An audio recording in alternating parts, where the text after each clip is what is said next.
प्रभु यीशु मसीह के मधुर और मीठे नाम में आज दिनांक 30 नवंबर दिन गुरुवार को आप सब श्रोताओं का हम स्वागत करते हैं। आज के दिन के लिए जो वचन है लिया गया है इफिसियों की पत्री उसका 6वां अध्याय 16 पद, और उन सब के साथ विश्वास की ढाल लेकर स्थिर रहो जिससे तुम उस दुष्ट के सब जलते हुए तीरों को बुझा सको। प्रियो, प्रत्येक व्यक्ति जो प्रभु यीशु मसीह पर विश्वास करता है वह एक आत्मिक युद्ध के मैदान में आ जाता है। प्रत्येक व्यक्ति को अपनी आत्मिकता लड़ाई स्वयं लड़नी होती है। शैतान जो हमारा शत्रु है हमारे विरुद्ध युद्ध छिड़ता है। प्रार्थना वो शक्तिशाली हथियार है जो युद्ध क्षेत्र में हमें विजय दिलाता है। इफिसियों की पत्री उसका 6 अध्याय 18 पद कहता है, और हर समय और हर प्रकार से आत्मा में प्रार्थना और विनती करते रहो और इसीलिए जागते रहो कि सब पवित्र लोगों के लिए लगातार विनती किया करो। प्रियो, पवित्र शास्त्र में कई प्रकार की लड़ाइयों के बारे में पढ़ सकते हैं। इस्राएल के लोगों को कनान जो कि परमेश्वर ने प्रतिज्ञा किया था वो देश देने के लिए परमेश्वर ने बुलाया। जब मूसा ने इसराइलियों को कनान देश में ले जाने लगा तो अमालेकी उनके ऊपर एक चढ़ाई किया, और जब ये चढ़ाइयाँ हुई तो युद्ध में इस्राएल के लोग कमज़ोर पड़ने लगे। हम इस बात को पाते हैं कि परमेश्वर के नियम के अनुसार, परमेश्वर की आज्ञा के अनुसार मूसा पर्वत पे छड़ी लेके खड़ा था, और जब वो छड़ी पकड़े हुए पर्वत पे बैठा रहा और हाथ उठाए रहा तब इस्राएली लोग इस युद्ध को जीते।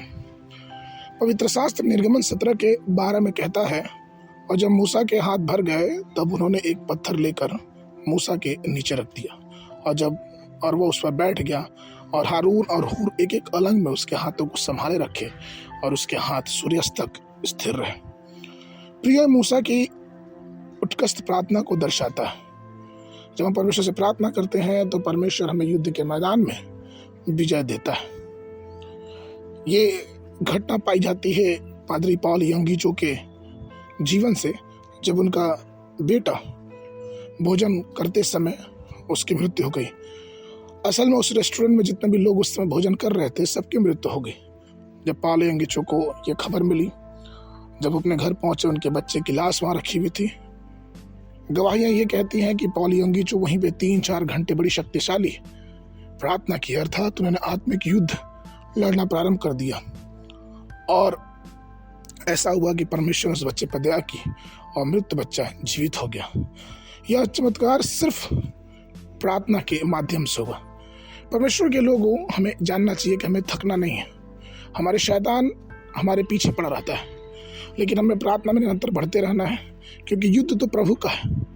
प्रार्थना करना हमारा कर्तव्य है। सेनाओं का यहोवा हमें युद्ध में आगे लेके चलता है, हमें बचाता है, हमारी रखवाली करता है, क्योंकि वही हमें संभालने वाला परमेश्वर है। जितने लोग परमेश्वर से भरोसा करते हैं, जब परमेश्वर से प्रार्थना करते हैं, परमेश्वर उन सारी प्रार्थनाओं को सुन के उसका उत्तर देता है। आज के मनन के लिए यिर्मयाह नबी की पुस्तक उसका 33 अध्याय 3 पद, मुझसे प्रार्थना कर और मैं तेरी सुनकर तुझे बड़ी बड़ी और कठिन बातें बताऊंगा जिन्हें तू अभी नहीं समझता।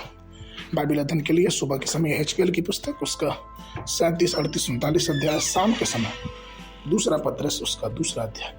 परमेश्वर आप सबको आशीष देवे।